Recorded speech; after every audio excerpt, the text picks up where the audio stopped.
To be frank, my first advice to a student who wants to take his course is don't do it.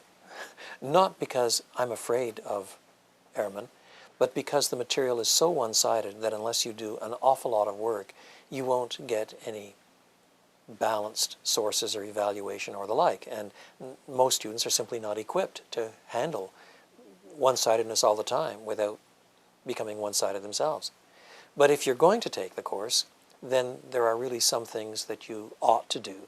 You ought to attach yourself to a couple of pastors and or scholars who are familiar with Ehrman and can give you some alternate bibliography on many issues, whether it's text criticism or New Testament introduction or the problem of evil. In each area there are lots of good books that have been written from another side, and 2 millennia of really good writings along these lines. You can pick and choose. You need to become aware of alternates to what Ehrman is saying, and only then will you even be in a position to make even a beginning plausible undergraduate evaluation.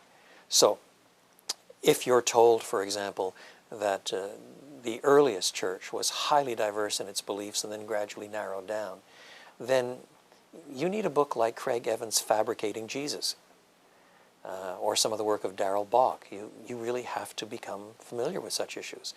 If you have really late dating for all the New Testament documents, then the book that Doug Moo and I did, An Introduction to the New Testament, will help with all of the evidence that runs really quite differently to what is being presented one-sidedly in class all the time.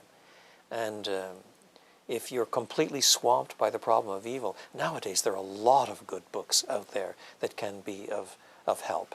And a good pastor or a good campus leader that's aware of the literature, or even if you write to a confessional Christian scholar somewhere and say, look, I'm in trouble, what do I read to begin to answer this? You'll get answers back.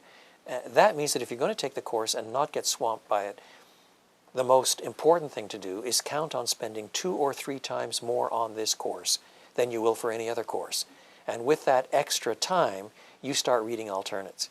And then you'll come out of it better informed, probably undamaged, certainly in a much better place to make intelligent evaluations.